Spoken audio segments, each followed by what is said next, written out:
The rain here does not wash away your sins. It melts your skin. Most people hide behind concrete walls waiting to die. I walk right into the acid fog. I taste copper and ash in the back of my throat. Wet, rusted metal groans under my boots. A mutant hound growls in the absolute dark just a few feet away. If you make a sound, you become the soil. My name is Vance Halloway. I found a girl who can cure the rot, and I am getting her out alive. This is Dead City Scavenger, Book 1. Chapter 1, The Red Zone Protocol. Rain slicked the broken asphalt of Interstate 5. Vance Halloway knelt behind the rusted husk of a sedan. He did not move, he did not breathe. He watched the rust vine creeping over the hood of the car. The plant pulsed with a sick yellow bioluminescence. It fed on iron. If he brushed against it, the spores would eat through his tactical canvas pants and then start on the iron in his blood. The drowned city was not quiet. The wind howled through the skeletal remains of Seattle skyscrapers. Glass crunched under the shifting weight of collapsed concrete overhead. Vance checked his watch. It was a mechanical dive watch. Digital electronics died 20 years ago during the Great Silence. He had exactly 10 minutes before the acid downpour started again. Vance adjusted the weight of his scavenger pack. It held his prize for the day: 3 intact military rations, a spool of mil-spec parachute cord, and a sealed box of water purification tablets. It was enough to buy a month of peace at the trading post. He checked the chamber of his lever-action rifle. The brass casing gleamed in the dim light. 1 round chambered, 4 in the tube. He eased the hammer down with his thumb. He stood up slowly. His boots found solid pavement, avoiding the cracks where the yellow moss grew. He moved with the practiced silence of a man who knew the cost of noise. Every step was calculated. The gray fog hung thick around the ruined buildings. The smell of wet rot and oxidized metal filled his lungs. It was a familiar smell. It was the smell of survival. A twig snapped. Vance dropped to one knee. He raised the rifle to his shoulder. He aimed into the fog. His finger rested lightly against the trigger guard. Footsteps echoed off the damp concrete. They were not trying to be quiet. This was not a mutant stalker hunting for a meal. This was a man. Men. More than one. The cadence of their boots on the pavement gave them away. 3 targets, moving in a loose formation. A voice echoed through the mist. It was a voice Vance knew too well. "Vance, you always were an early riser." Jackson Reed stepped out of the fog. He wore a heavy leather duster lined with Kevlar plates. He held a pre-collapse assault rifle. He did not aim it yet. He just held it across his chest casually.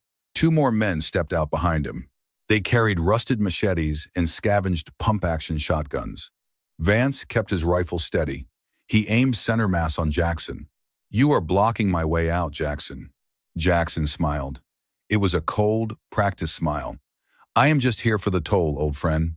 You know the rules. Iron Hounds own the perimeter. You have a heavy bag there. Toss it over and you can walk away." Vance felt a drop of rain hit his cheek. It burned slightly. The acid downpour was starting early. "I found it. I keep it. Do not be stupid, Vance. It is 3 against 1. Just drop the bag. You can always go back in and find more trash to sell." Vance glanced around. He analyzed his exits. The overpass to his left was blocked by collapsed rubble and rusted rebar. The right side dropped off into a flooded drainage ditch filled with razor weed. Behind him was the boundary line. The old highway barricades marked the edge of the red zone. No one went into the red zone. The fog there was not just rain. It was thick with corrosive spores. The ground was unstable. The things that lived in there did not need eyes. They hunted by sound and vibration. Vance had a strict personal rule about the red zone. Stay away. Live another day. The rain started coming down harder. It hissed as it hit the metal of the old cars around them. Smoke rose from the rotting hoods. 10 seconds, Vance." Jackson raised his rifle. His men stepped forward. Vance did not hesitate. He spun on his heel and sprinted toward the fog wall. "Kill him." A gunshot cracked through the air. A bullet shattered the concrete near Vance's left boot. He kept running. He ducked his head and pumped his arms. He wove through the graveyard of vehicles. He used the rusted chassis as cover. Shotgun pellets rained against the metal, showering him with sparks and flakes of sharp rust. He reached the edge of the safe sector. A massive chain-link fence stood before him. It was bent and torn open in the middle. Beyond it was a wall of swirling crimson fog. The red zone? Vance did not slow down. He dove through the gap in the fence. The air changed instantly. The temperature dropped 10 degrees. The smell was overpowering. It smelled like sulfur and old dried blood. His eyes watered immediately. He pulled a dirty respirator mask from his neck and snapped it over his mouth and nose. The filter was old, but it would buy him a few minutes of clean oxygen. Footsteps crunched on the gravel behind him. Jackson and his men were actually following him. They wanted the bag that badly, or maybe Jackson just wanted the bounty on his head. He went into the red. One of the men yelled in disbelief. "Do not lose him," Jackson shouted back. "The boss wants his head. Shoot him in the legs if you have to." Vance pushed deeper. The ground here was a nightmare. The asphalt was completely gone. In its place was a carpet of thick, spongy moss that absorbed the sound of his boots.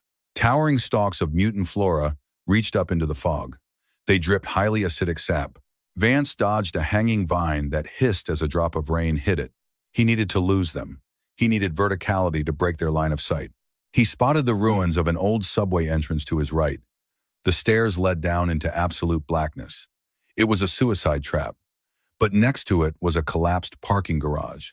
The concrete ramps were broken, forming a jagged path upward into the dense fog. Vance chose the garage. He scrambled up a slab of fallen concrete. His hands gripped the exposed rebar. The metal was sharp. It cut through his fingerless gloves and bit into his palms. He ignored the pain. He pulled himself up to the second level.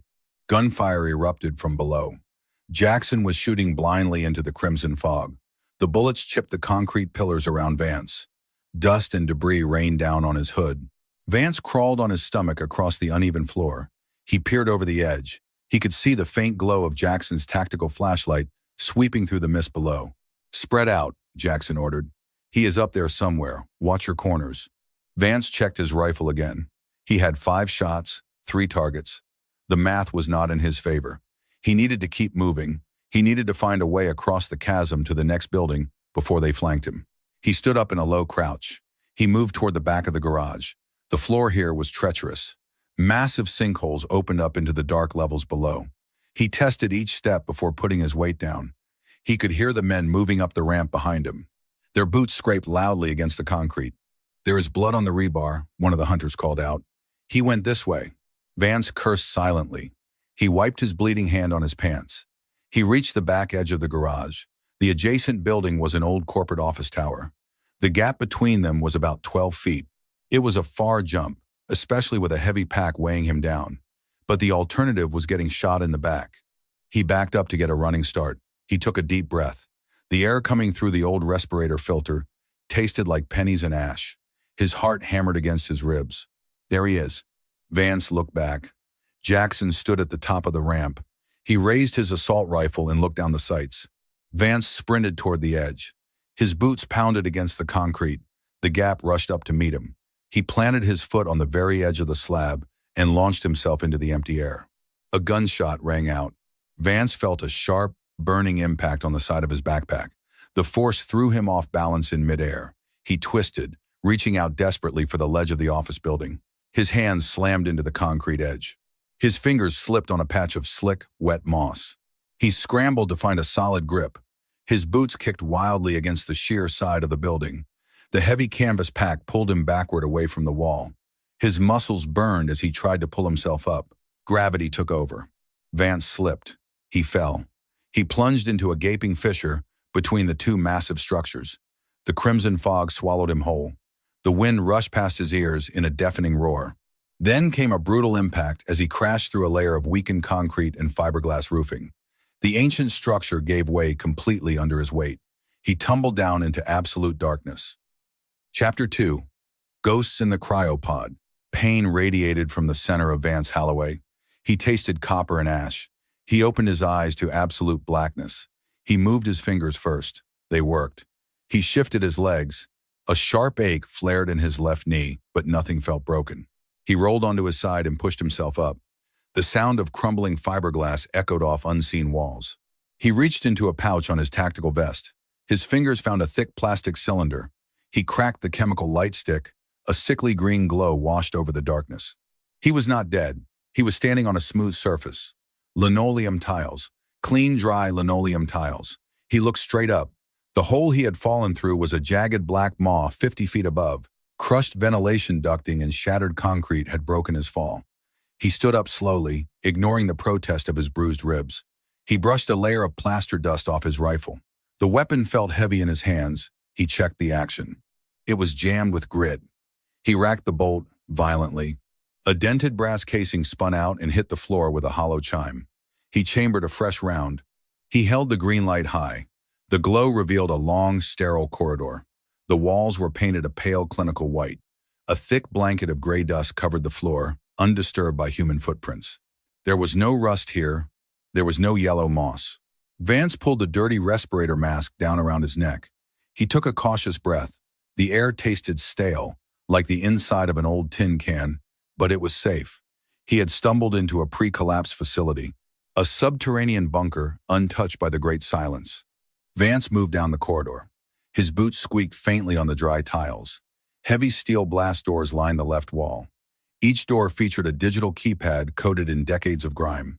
He grabbed the first handle and pulled. Locked solid. He moved to the next one. Locked. He reached the end of the hall. The double doors here were blown off their hinges. The metal edges were bent outward. Something had exploded inside, a long time ago. He stepped over the ruined metal and entered a massive chamber. The green light reflected off rows of stainless steel tables. Glass beakers, centrifuges, and microscopes sat exactly where they had been left 20 years ago. It was a research laboratory. Vance saw a stack of sealed plastic crates in the far corner. His scavenger instinct flared. He walked over to the crates and used his combat knife to pry the lid off the top box. His eyes widened. Inside were dozens of vacuum-sealed trauma kits. He saw clotting sponges, chest seals, combat gauze, and adrenaline auto-injectors. It was an absolute fortune. He could buy a fortified apartment in the safe zone with just this one crate. He reached in to grab a handful of the kits. The floor beneath his boots vibrated. Vance froze. His hand hovered over the medical gear. The vibration came again. A low mechanical hum resonated through the soles of his boots. He turned slowly toward the back of the laboratory. A thick observation window separated this room from a secondary chamber. Faint blue light flickered behind the dirty glass. He walked to the window and wiped away the dust with his sleeve. He peered inside. A massive cylindrical machine sat in the center of the isolated room. It was hooked up to a bank of server racks and thick black power cables. White frost coated the reinforced glass of the cylinder. A monitor bolted to the side of the machine blinked with lines of scrolling green text. The device was drawing power from a localized grid. It was alive. Vance pushed open the side door and stepped into the chamber. The air here was freezing. A chill bit through his canvas pants. He walked right up to the machine. He rubbed the thick frost off the main viewing pane with his gloved hand. A face stared back at him. It was a woman. Her eyes were closed. Her skin was a pale, icy white. She wore a thin gray jumpsuit. Intravenous tubes and medical monitoring wires connected to her bare arms and chest. Her chest rose and fell in a slow, calculated rhythm. One breath every 2 minutes. She was suspended in time. Vance stared at her through the glass. He had heard drunken stories around the burn barrels about cryo-sleep facilities. The old-world billionaires supposedly froze themselves before the ecological collapse. He had never believed the rumors. Yet here she was. A ghost trapped in a bottle. A loud crack echoed through the chamber. Vance spun around and raised his rifle. The noise came from the ceiling in the far corner. The white plaster cracked and bulged inward. A thick, glowing yellow tendril punched through the drywall. It was the rust vine. It had followed the heat signature of the active bunker down through 50 feet of earth. The thick vine whipped around wildly. It dripped highly acidic sap onto a main bundle of power cables running along the wall. The sap ate through the heavy rubber insulation instantly. A shower of bright blue sparks erupted over the tile floor. A loud metallic pop echoed through the chamber. The soft blue lights flickered and died. Red emergency strobes instantly flashed to life. A siren began to wail. It was a deafening, rhythmic scream that hurt his ears. The monitor on the side of the sleep pod switched from green text to a flashing red warning screen. Warning: primary power failure, coolant pressure dropping, total catastrophic failure in 2 minutes. The mechanical voice echoed from a speaker mounted above the reinforced door. Vance looked back at the pod. The frost on the glass was melting rapidly. The woman inside twitched. Her face contorted into a mask of pain. If the machine lost pressure violently, Her lungs would rupture. The liquid coolant would boil and crush her internal organs. Vance backed away toward the door. This was not his problem. He needed to grab the trauma kits and find a maintenance shaft out of here before the mutant vines breached the main structural supports. He took 2 steps toward the exit. He stopped. He thought about his younger brother. He remembered the sound his brother made when the scavengers trapped him in the collapsed subway tunnel years ago. Vance had hidden. He had walked away to survive. He had lived, but he still heard that terrible sound every time he closed his eyes. Vance cursed out loud. He turned back to the machine. He dropped his rifle on the floor. He ran to the control terminal attached to the side of the pod. The screen was a chaotic mess of red alerts and plummeting pressure graphs. He slammed his fist onto the metal console. "How do I open this thing?" he shouted over the blaring siren. He searched the metal panel. He found a large manual override lever protected by a cracked plastic cover. He smashed the cover with the pommel of his combat knife. He grabbed the heavy steel lever with both hands. He planted his boot against the base of the machine for leverage and pulled with all his strength. The lever groaned. Rust and ice fought against his muscles. He gritted his teeth and pulled harder. His bruised ribs flared with sharp, blinding pain. The lever slammed backward into the override slot. A massive hiss of pressurized gas blasted out of the pod seams. Thick white vapor flooded the room, blinding him. Vance coughed and waved the freezing fog away. The heavy glass door of the pod hissed loudly and popped open. It swung outward on heavy hydraulic hinges. A cascade of freezing liquid spilled out onto the floor. The woman tumbled forward out of the machine. She hit the wet tiles hard. She gasped loudly. It was a wet, choking sound. She rolled onto her side and vomited a pool of clear synthetic fluid. Vance knelt beside her. She was shaking violently. Her lips were tinged blue. She clutched her chest, taking rapid, shallow breaths of the stale air. She opened her eyes. They were wide with pure, She looked around the strobing red room, then locked eyes with Vance. She saw a strange man covered in dirt, wearing mismatched tactical gear, with a combat knife strapped to his chest. "Where?" she choked out. Her voice was raspy and incredibly weak. She tried to push herself backward away from him. Her bare hands slipped on the freezing liquid covering the tiles. What happened? Vance grabbed her shoulders to steady her. "Quiet. Do not waste your breath. You have been asleep. The power grid is failing." She stared at him, uncomprehending. Then she looked past him at the giant yellow vine hanging from the ceiling, spitting acid and sparks as it devoured the power cables. "What is that thing?" "It is what is going to kill us if we do not move right now." Vance reached into a compartment at the base of the pod and pulled out a silver thermal blanket. He wrapped it tightly around her shivering shoulders. "Can you walk?" She nodded slowly. She tried to stand, but her legs buckled instantly. Vance caught her around the waist. He hauled her to her feet. She leaned heavily against his side. She was entirely unequipped for this world. "My name is Merritt," she whispered. Her teeth chattered loudly. "Merritt Winslow." "Vance, keep your mouth shut and hold on to me." Vance bent down and picked up his rifle with his free hand. He slung it over his shoulder by the strap. The blaring siren stopped suddenly. The sudden silence was heavier than the noise. The red emergency strobes stopped flashing. The room plunged back into the dim, eerie glow of Vance's single chemical light stick. A new sound started. It was the low, steady hum of a secondary communications system booting up. A bright green light illuminated a small console near the heavy blast door. The mechanical voice returned. It was calm now. It lacked the urgency of the warning siren. It spoke in clear, unfeeling English. "Emergency beacon activated. Location broadcasted." Vance froze. He stared at the console. The green light pulsed steadily in the dark. He knew exactly what that meant. Every radio scanner within 50 miles had just lit up. The Iron Hounds, the mutants, the desperate scavengers. Everyone in the drowned city had just received a direct map to their front door. Chapter 3. The Price of Sanctuary. Vance dragged Merritt up the shattered concrete stairs. The air outside the bunker was thick with yellow fog. The emergency beacon had done its job perfectly. Shadows moved rapidly in the dense mist. Scavengers, mutants drawn to the mechanical noise of the alarm. "Keep moving," Vance said. His breath came in ragged, painful gasps. His bruised ribs screamed with every frantic step. Merritt stumbled over a rusted exhaust pipe protruding from the rubble. She fell hard, scraping her knees on the jagged concrete. Vance did not hesitate. He grabbed her canvas collar and hauled her back to her feet. He pulled her forward into the gloom. He did not look back. Behind them, a feral, echoing shriek tore through the fog. The infected stalkers were already swarming the bunker entrance, tearing at the steel doors with mutated claws. They ran for nearly an hour. The acid rain started again. It turned the ruined streets into a slick, deadly maze. Vance knew these back alleys. He had mapped them in his mind over a decade of scavenging. He led her through the gutted remains of old storefronts. They climbed over collapsed fire escapes that groaned under their weight. They waded through knee-deep water that smelled of sewage and chemical runoff. Merritt struggled to keep up. She was shivering uncontrollably. Her bare feet were bleeding inside the oversized boots Vance had scavenged for her on the way up. But she did not complain. She just gritted her teeth and followed his every move. They finally reached the outer edge of the red zone. The yellow fog thinned out into a cold gray drizzle.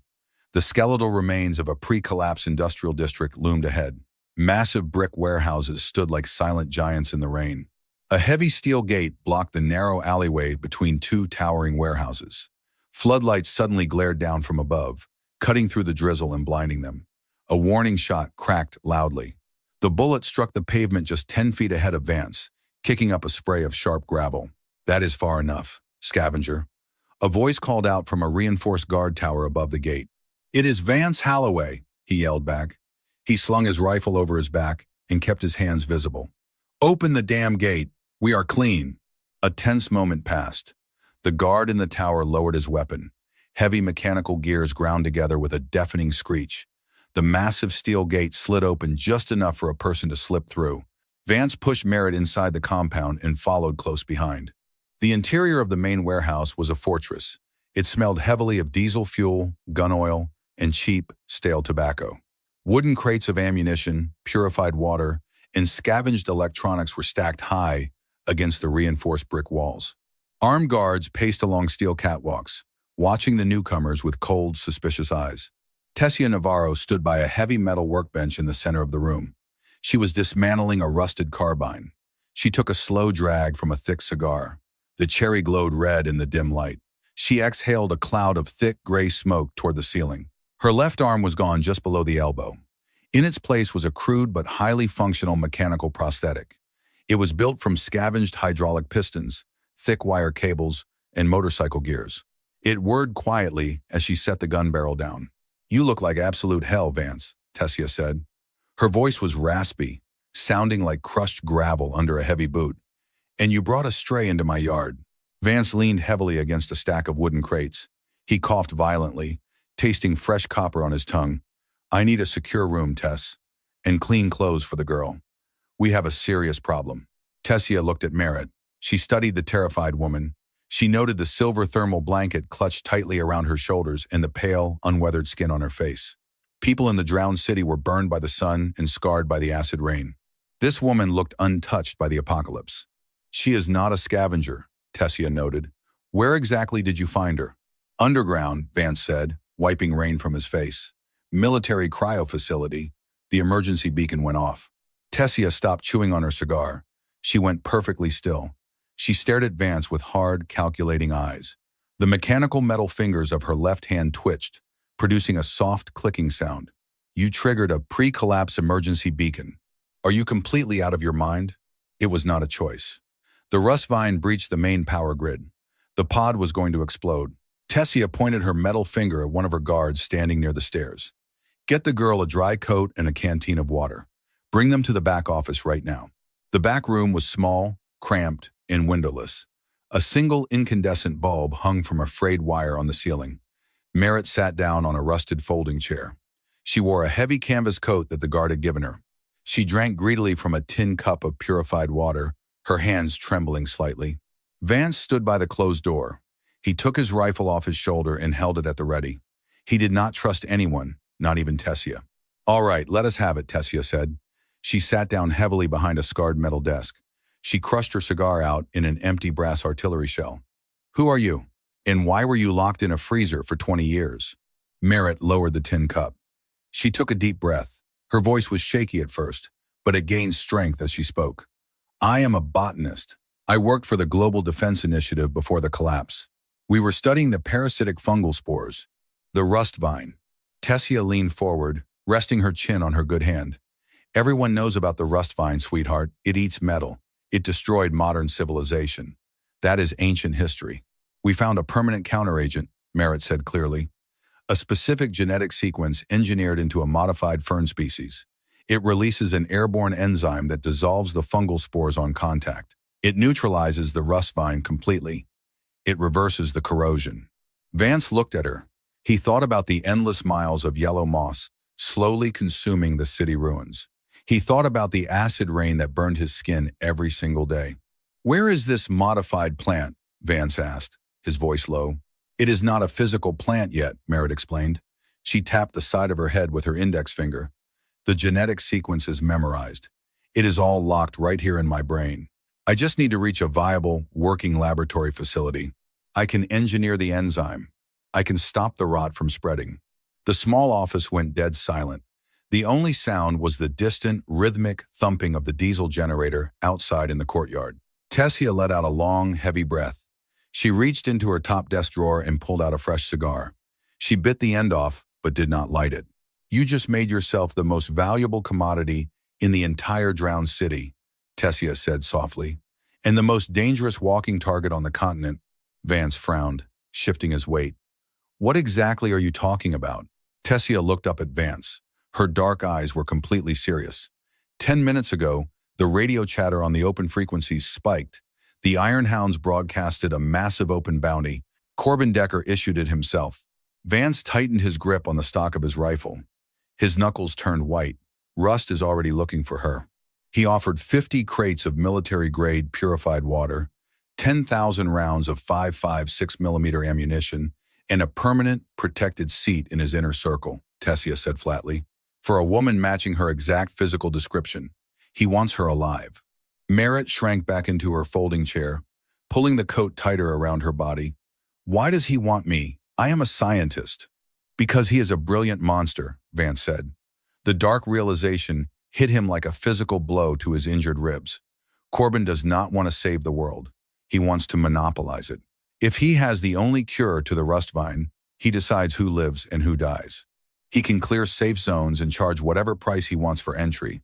He will own the entire remaining human population. Tessia nodded slowly. "That is exactly the play. And right now, every desperate scavenger, bounty hunter, and starving raider in this city is looking for the two of you." Vance stared hard at Tessia. She was a black market broker. She traded in secrets, weapons, and human desperation. The bounty Corbin offered was enough to let her retire in absolute, heavily armed safety for the rest of her life. "Are you going to sell us out to the hounds, Tess?" Vance asked quietly. His thumb rested lightly on the mechanical safety lever of his rifle. Tessia noticed the subtle movement. She offered a grim, humorless smile. "I do not like Corbin Decker. He heavily taxes my supply caravans. He kills my best scavengers. If he gets that cure and becomes a king, my independent business is dead anyway. I will help you get out of the city limits, but it will cost you dearly." "I do not have anything left to trade," Vance said. "I lost my entire scavenger pack in the red zone falling down that hole." "You owe me a massive favor," Vance Halloway, Tessia said, pointing her metal prosthetic at his chest, "assuming you survive the rest of the night." Before Vance could answer her, the wooden floorboards beneath their boots vibrated violently. It started as a low, distant rumble. Then it rapidly grew into a deafening, mechanical roar. The unmistakable sound of heavy, armored motorcycle engines echoing through the narrow, flooded alleyways outside. Dozens of them, revving high and angry. Tessia jumped up from her desk, her chair scraping loudly against the floor. "They tracked you here." "I made sure we were not followed," Vance insisted, stepping in front of Merritt. "They did not need to follow you by sight," Tessia snapped. She reached under her metal desk and pulled out a heavy pump-action shotgun. "The Iron Hounds have hounds, real ones, mutated tracking dogs." They followed her clean scent straight through the rain. A massive, earth-shattering crash shook the entire warehouse structure. Dust and loose plaster rained down from the ceiling. The heavy steel gate outside screamed as thick metal twisted, buckled, and tore open. Gunfire instantly erupted in the main trading room. The deafening chatter of automatic weapons tore through the thick brick walls. The guards on the catwalks shouted in blind panic as they returned fire. They breached the outer perimeter. A panicked guard screamed over the two-way radio sitting on Tessia's desk. "It is Rust. He brought the whole damn army." Vance grabbed Merritt by the arm and yanked her roughly to her feet. He racked the bolt of his rifle, chambering around. The heavy wooden doors of the back office splintered inward with a violent crash. The Iron Hounds had surrounded them. Chapter 4. The Drowned Crossing. The iron grate slammed shut above them. The echoing boom of Tessia firing her heavy shotgun faded into the damp earth. Vance twisted the rusted locking wheel of the sewer hatch. He ignored the sharp pain in his ribs. He turned the wheel until the metal groaned and locked into place. They were in total darkness. The stench of stagnant water and decaying organic matter hit them like a physical blow. Vance cracked his last chemical light stick. The faint green glow pushed back the absolute blackness. They stood in a massive concrete storm drain. Knee-deep black water sluggishly flowed toward the north. "Move," Vance said. His voice was a harsh whisper echoing off the curved walls. Merritt waded into the foul water. She gagged as the smell filled her nose, but she kept moving. She gripped the oversized canvas coat Tessia had given her. The fabric was heavy and soaked within seconds. They walked for what felt like hours. The cold water seeped into their boots, numbing their toes. Rats the size of small dogs swam past them, their eyes glowing faintly in the green light. Vance kept his rifle raised, scanning the shadows. He did not speak. He treated Merritt like a piece of high-value salvage. She was heavy, she was a liability, but she was his only ticket out of this nightmare. The storm drain eventually sloped upward. Pale gray light filtered through a wide drainage outfall ahead. Vance clicked off the safety of his rifle. He stepped out of the pipe and into the open air. They stood on the edge of the drowned crossing. The remains of a massive suspension bridge lay collapsed in a vast, flooded marshland. The gray waters of the Puget Sound had swallowed the lower half of the city decades ago. Rusted support towers jutted out of the dark water like the ribs of a rotting beast. Thick cables hung down into the murky depths, covered in slimy algae and mutant barnacles. The air was thick with a cold, biting fog. "We have to cross that," Merritt asked. She stared at the treacherous path of submerged cars and broken concrete slabs stretching across the water. "The bridge structure is the only solid path north," Vance replied. "The water is toxic. If you fall in, the chemicals will strip your skin off before you can drown. Step exactly where I step." Vance began the crossing. He leaped from a concrete pylon to the rusted roof of a half-submerged transit bus. The metal groaned under his boots. He turned and offered a hand to Merritt. She hesitated, looking at the dark water swirling below. She took a deep breath, jumped, and grabbed his hand. Vance pulled her up roughly. He did not gently set her down. He pulled her forward so hard she stumbled. "Careful," Merritt snapped. She regained her balance on the slippery roof. "You do not have to treat me like a piece of meat. You are cargo," Vance said flatly. He turned his back to her and assessed the next jump. "My job is to keep the cargo intact until we reach the northern limits." Merritt wiped a mixture of rain and sewer water from her forehead. Her jaw tightened. "I am a human being. I have a name. I am trying to save what is left of this planet. The least you could do is show a basic level of empathy." Vance stopped. He slowly turned around. His face was a mask of cold dirt and exhausted lines. The dark circles under his eyes spoke of years without proper sleep. "Empathy," Vance repeated. The words sounded foreign in his mouth. "Empathy is a luxury of the old world. It died the day the power went out. If I had empathy, I would have dragged my brother out of a collapsed subway tunnel 10 years ago. Instead, I listened to him scream while scavengers took him apart. I ran them so I could live. You want empathy? Go back to sleep in your freezer. Out here, there is only breathing." And Merritt stared at him. The harsh reality of his words cut through her academic idealism. She saw the deep, ugly scar running along his jawline. She saw the way his eyes constantly darted toward the shadows, expecting death from every angle. "I am sorry about your brother," she said quietly. "Do not be," Vance grunted. "Save your breath. We have a long way to walk." They continued across the ruined bridge. The fog grew thicker, reducing visibility to a few dozen feet. They climbed over a massive pile of crushed shipping containers. The metal was slick with rain and a strange, translucent slime.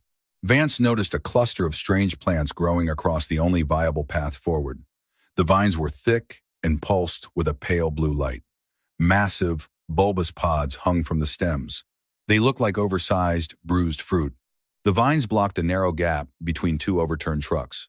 Vance drew his combat knife. He stepped forward, ready to hack a path through the glowing vegetation. "Stop," Merritt whispered sharply. She grabbed the back of his tactical vest and pulled him backward with surprising force. Vance spun around, bringing his knife up defensively. "What are you doing? Keep your hands off me." "Look at the leaves," Merritt said. She pointed a trembling finger at the plants. Her voice was urgent, filled with a sudden, intense focus. Vance looked. To him, they were just another obstacle in the drowned city. "The edges of the leaves are curling completely inward," Merritt explained, stepping up beside him. "The color in the veins is shifting rapidly from blue to a deep violet. Do you feel the air? The temperature just dropped a few degrees." "So what?" Vance demanded. "It is a biological defense mechanism," she said. Her scientific training took over, overriding her fear. "It is a pressure release trigger. The atmospheric pressure shifted with the cold front. Those pods are fully pressurized with highly corrosive spores. If you cut that vine, the kinetic shock will trigger the entire cluster. It will violently expel a localized acid cloud. It will melt our lungs in seconds." Vance looked at the vines. He looked back at his knife. His survival instincts fought against her words. He trusted his own experience above all else. But her eyes were completely certain. She was a botanist. She knew this enemy better than he did. He slowly lowered the knife. He slipped it back into the sheath on his chest rig. "What is the alternative?" he asked. "We do not touch them," Merritt said. "We crawl underneath, slowly, no sudden movements. We do not disturb the air around them." Vance studied the gap. It was a tight squeeze beneath the hanging pods. The ground was slick with the toxic water. It was a terrible risk. But hacking blindly would have been certain death. "You go first," Vance said. "I will cover our rear." Merritt dropped to her hands and knees. She crawled slowly over the rusted metal debris. She kept her head down, inches away from the glowing blue vines. The air around the plants smelled heavily of ozone and rotten eggs. She moved with agonizing slowness, controlling her breathing. Vance followed right behind her. He matched her pace perfectly. They cleared the narrow gap and stood up behind the shelter of a rusted steel beam. Suddenly, a heavy piece of loose concrete dislodged from a support tower high above them. It fell through the fog and crashed directly into the center of the plant cluster they had just bypassed. The kinetic impact was devastating. The violet pods ruptured simultaneously with a deafening hiss. A thick cloud of bright green gas violently exploded outward. The gas hit the steel side of the overturned truck. The thick metal began to bubble and dissolve instantly, turning into a steaming puddle of gray sludge. Vance watched the metal melt. He felt a cold bead of sweat run down his spine. If he had used his knife, they would both be dead. Nothing but puddles of organic matter on the bridge. He looked at Merritt. She was pale, watching the destructive power of the spores. "You knew," Vance said quietly. Merritt looked up at him. She nodded once. Vance reached into his pouch and pulled out a small, dented aluminum canteen. It held a few mouthfuls of clean, filtered water. He unscrewed the cap and handed it to her. It was a gesture of profound respect in the drowned city. Clean water was life. "Drink," Vance said. "Then we keep moving." Merritt took a small sip and handed it back. She saw a subtle shift in his eyes. The cold, calculating glare of a scavenger was gone. He looked at her not as a package, but as a partner. They were equals in this moment. "Thank you," she said. They walked for another hour. The broken bridge finally sloped downward toward the northern shore. The thick fog began to lift slightly as they reached the edge of the marshland. Solid ground was visible just a few hundred yards away. The outline of a dark pine forest promised cover and safety. "We made it," Merritt gasped, her voice thick with exhaustion. She stumbled forward through the ankle-deep mud toward the tree line. Vance walked behind her, his eyes scanning the tree line. He let his shoulders drop for a fraction of a second. He allowed himself to believe they had actually escaped the city. A sharp metallic crack shattered the silence. A heavy, jagged iron hook tore through the thick fabric of Vance's tactical vest. It punched directly through the meat and muscle of his right shoulder. The brutal impact spun him around violently. Blood sprayed across the gray mud. Vance dropped his rifle and fell hard to his knees, crying out in sudden, blinding agony. The hook was attached to a thin, incredibly strong high-tensile wire. The wire pulled taut, jerking Vance backward and preventing him from reaching for his secondary weapon. Footsteps crunched heavily in the mud. Jackson Reed stepped out of the swirling mist. His heavy leather duster was soaked with rain. He held a customized bolt-action sniper rifle resting casually on his hip. A wicked, triumphant smile stretched across his scarred face. Chapter 5.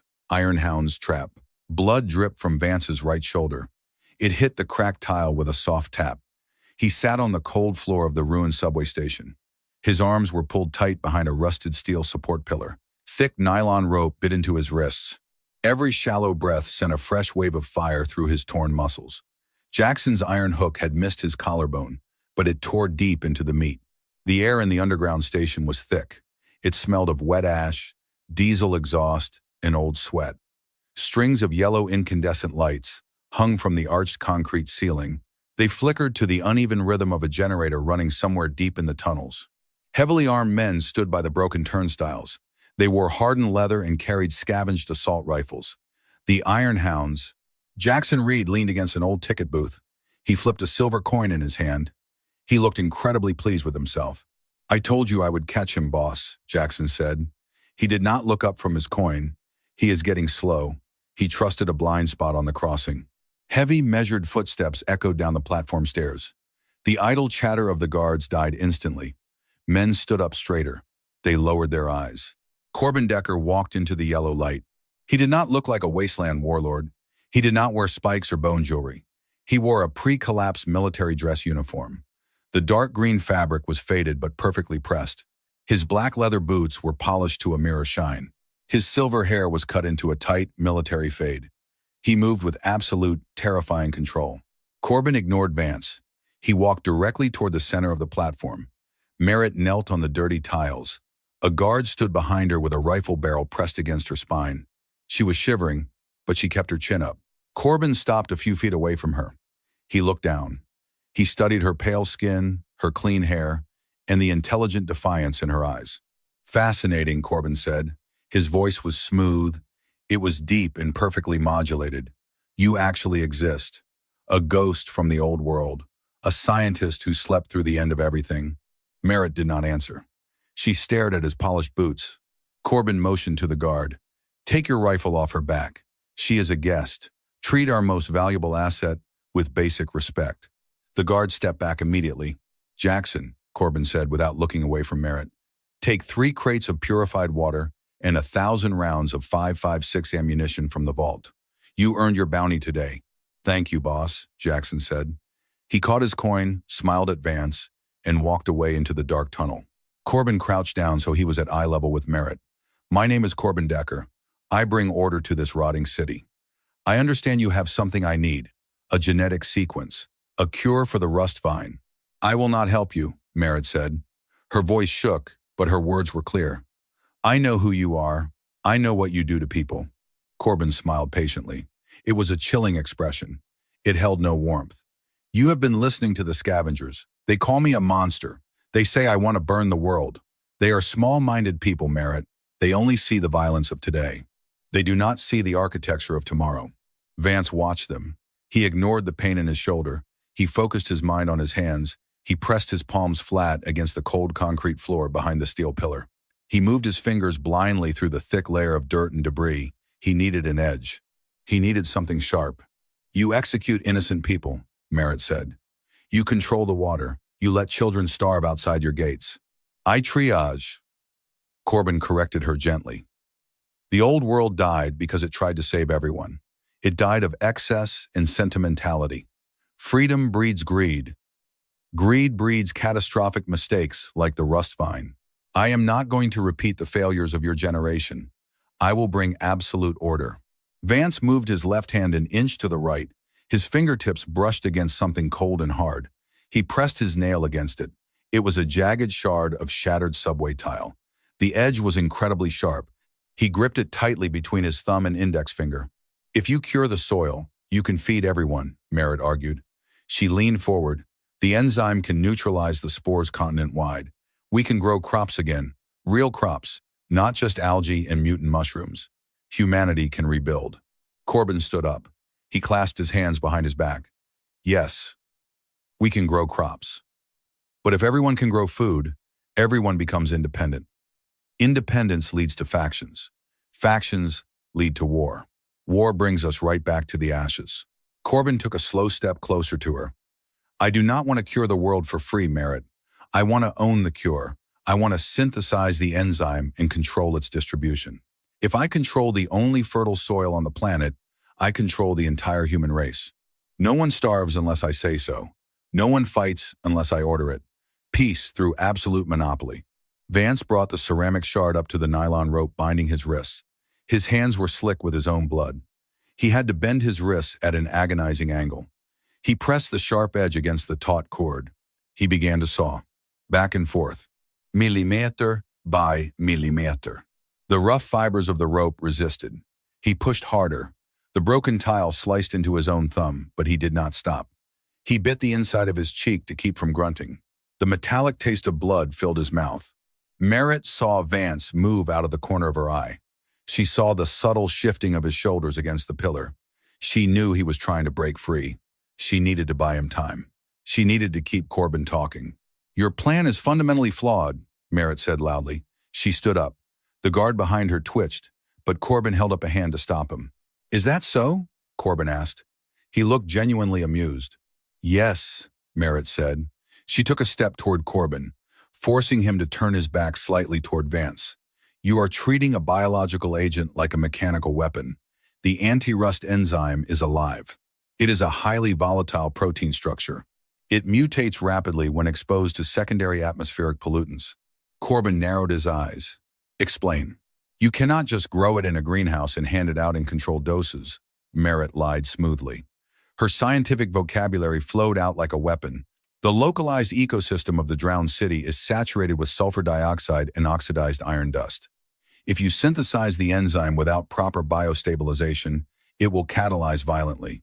It will create a hyper-aggressive variant that consumes living tissue instead of metal." Corbin stopped smiling. He listened intently. He was a tactician, not a biologist.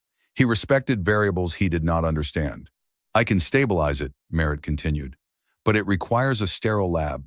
It requires constant thermal regulation, and it requires me. If you try to extract the data from my head, by force, or hand it to some scavenged autodoc machine, you will fail. You will just create a new plague." Behind the pillar, Vance felt a cluster of nylon fibers snap. He was halfway through the rope. Sweat poured down his face. His right arm was completely numb from the shoulder down. He used his left hand to push the ceramic shard deeper into the cut. He ignored the burning pain in his sliced thumb. "Come on, snap." "You are very intelligent, Merritt," Corbin said softly. He reached out and touched her shoulder. "But you are also very transparent. You are trying to make yourself indispensable. You are trying to ensure I keep you alive." "I am telling you the truth," Merritt said. She held his cold gaze. "Without me, your monopoly dies in a test tube." "Perhaps," Corbin agreed. He pulled a heavy, matte black pistol from the holster on his belt. He checked the chamber slowly. "But I have found that pain is an excellent motivator for uncooperative scientists. We will take you to the secure laboratory at the dam. We will see how much stabilization you truly require." Snop. The nylon rope gave way. Vance caught his arms behind his back, keeping them in place. He did not move a muscle. He breathed slowly through his nose. He was free. He had one chance. He wore heavy combat boots. Tucked inside the lining of his left boot was a small plastic tube. He called it a ghost maker. It was a crude chemical grenade he had built from scavenged cleaning supplies. Two volatile liquids separated by a thin plastic membrane. When crushed, they mixed instantly to create a blinding, toxic smoke. Vance shifted his weight. He dropped his left hand down to the top of his boot. His fingers found the rigid plastic tube. He pulled it out smoothly. Corbin turned toward Vance. His tactical intuition sensed the movement. He raised his pistol. "Stop right there, scavenger." Vance crushed the center of the plastic tube with his left fist. He threw it violently at the ground between Corbin and Merritt. The plastic shattered. The chemicals mixed. A blinding flash of white light erupted in the dim subway station. A massive cloud of thick, choking white smoke expanded instantly, swallowing the center of the platform. Guards shouted in panic. Men began coughing uncontrollably as the toxic gas hit their lungs. Vance did not hesitate. He lunged forward into the blinding white cloud. He ignored the screaming pain in his shoulder. He moved purely on muscle memory and survival instinct. He reached out into the smoke, his hands grabbing frantically for Merritt. A gunshot roared in the darkness. The bright yellow muzzle flash cut through the white smoke just inches from Vance's face. Chapter 6. The Northern Horizon. The gunshot deafened Vance. The bullet tore through the fleshy part of his left side, just above the hip bone. Searing heat punched the breath from his lungs. He stumbled, but he did not stop. He reached blindly into the thick white smoke. His hand found the heavy canvas collar of Merritt's coat. He gripped it tightly and pulled her hard toward the maintenance stairs. The toxic cloud washed in their escape. Guards coughed violently and fired blindly into the smoke. Bullets chipped the concrete pillars, sending showers of sharp dust over their heads. Vance ignored the burning agony in his side. He pushed Merritt up the dark stairwell. They burst out onto the surface. The night air was freezing. Heavy rain slashed across their faces, washing away the chemical smoke. Vance dragged himself toward a row of scavenged vehicles parked outside the ruined station. He spotted a heavy 3/4-ton pickup truck. It was ancient. The body was rusted brown. Thick steel plates were welded over the windows with narrow slits cut for visibility. It was an armored, battering ram. A dead Iron Hound guard lay near the open driver door, a victim of the earlier chaos. Vance pushed Merritt into the passenger seat. He climbed behind the steering wheel. Hot blood soaked the left side of his shirt, sticking the fabric to his skin. He reached under the steering column and found the ignition wires dangling loose. His fingers trembled as he twisted the red and bare copper wires together. The heavy diesel engine coughed. It belched a thick cloud of black exhaust and roared to life. The entire chassis vibrated with raw, mechanical power. Vance slammed the heavy gear shift into drive. He stomped on the accelerator pedal. The rear tires spun on the wet, broken asphalt, screaming for traction. The heavy truck launched forward. It smashed directly through a makeshift barricade of shopping carts and rusted barbed wire. Metal screeched against metal as they broke through the perimeter. They hit the open stretch of the old interstate highway. The road was a graveyard of abandoned cars and shattered concrete. Vance steered with his right hand. He pressed his left hand hard against the bleeding hole in his side. Every bump in the road sent a spike of pure, blinding agony up his spine. The edges of his vision began to blur. "Press this," Vance grunted. He tossed a dirty shop rag into Merritt's lap. He grabbed her hand and shoved it against his bleeding side. "Keep the pressure hard. Do not let go for any reason." Merritt pushed down. Her hands were instantly slick with his warm blood. She looked terrified, her eyes wide in the dim light of the dashboard, but she did not pull away. She pressed her entire body weight against his wound. A bright light flared in the cracked rearview mirror. A single blinding white headlight cut through the heavy rain. The high-pitched scream of a modified motorcycle engine echoed off the skeletal buildings behind them. Jackson Reed was coming. He was not going to let a massive bounty slip away into the dark. The motorcycle closed the distance incredibly fast. The armored pickup truck was built for survival, not speed. Jackson wove effortlessly through the rusted wreckage littering the highway. A bullet pinged loudly off the steel plate covering the back window. "Get your head down," Vance yelled over the roar of the diesel engine. More bullets hammered the metal bed of the truck. Jackson was firing a short-barreled submachine gun with one hand while steering the heavy bike with his knees in his other hand. The side mirror on the passenger door shattered into 100 pieces. Glass fragments sprayed across the interior of the cab. Merritt ducked, burying her face into Vance's shoulder while keeping her hands locked on his wound. Vance swerved violently to avoid a collapsed overpass pillar in the center of the road. The heavy truck fishtailed. The tires lost grip on the slick pavement. Vance fought the steering wheel, wrestling the massive vehicle back into a straight line. Jackson stayed right on their rear bumper. He moved toward the passenger side, trying to line up a clear shot through the narrow window slit. Merritt looked up. She let go of the bloody rag.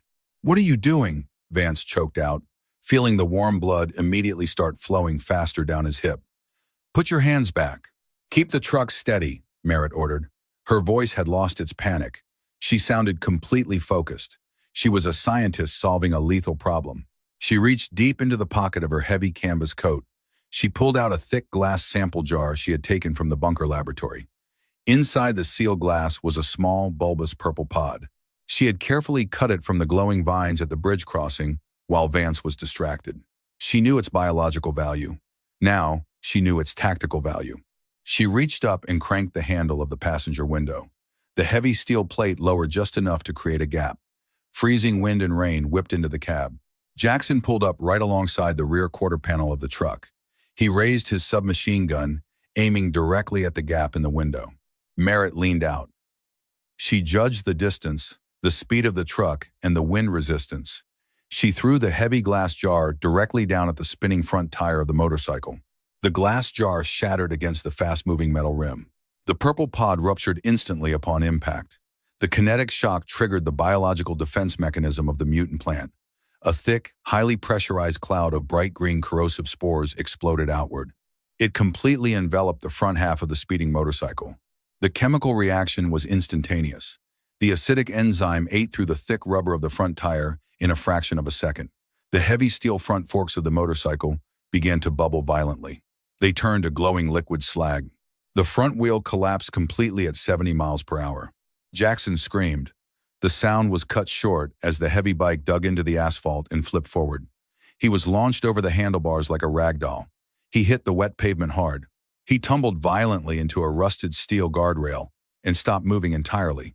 The ruined motorcycle ground down the highway in a shower of sparks, slowly dissolving into a puddle of bubbling gray sludge. Vance looked in the cracked rearview mirror.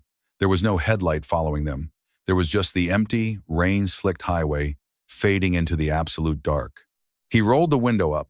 He took his left hand off the steering wheel and pressed the dirty rag back against his side. He was losing too much blood. A deep, bone-chilling cold began to seep into his chest. They drove for another hour in total silence. The broken skyline of the drowned city finally faded into the blackness behind them. The massive, towering steel fence that marked the northern quarantine boundary loomed ahead. The heavy blast gates were rusted wide open. No one guarded this side. There was supposed to be nothing out here but the dead zone, the point of no return. Vance drove the battered truck right through the open gates. The diesel engine sputtered and coughed. The fuel gauge needle rested entirely in the red. The sky in the east began to lighten. A pale, bruised gray dawn broke over the horizon. The heavy acid rain finally slowed to a gentle, clean mist. Vance could not keep his eyes open anymore. His arms felt like they were made of lead. The steering wheel slipped smoothly from his bloody grip.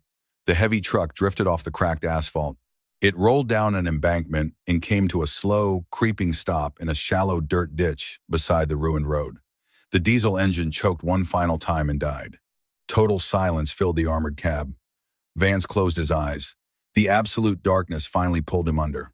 Vance woke to a sharp, stinging pain. He gasped loudly and tried to sit up. Strong hands pushed his shoulders firmly back down against the vinyl bench seat. "Stay completely still," Merritt said softly. "I poured rubbing alcohol from the first aid kit into the wound. I am wrapping it right now." Vance blinked rapidly. Blinding morning sunlight streamed into the cab, warming his face. He looked down. His ruined shirt was gone. A tight, clean bandage made from medical gauze was wrapped securely around his torso. The bleeding had finally stopped. He looked at Merritt. Her face was streaked with black engine grease, dirt, and dried blood. But she was smiling. It was a small, quiet, genuine smile. "Look outside the window," she whispered. Vance turned his heavy head. He looked through the shattered side window.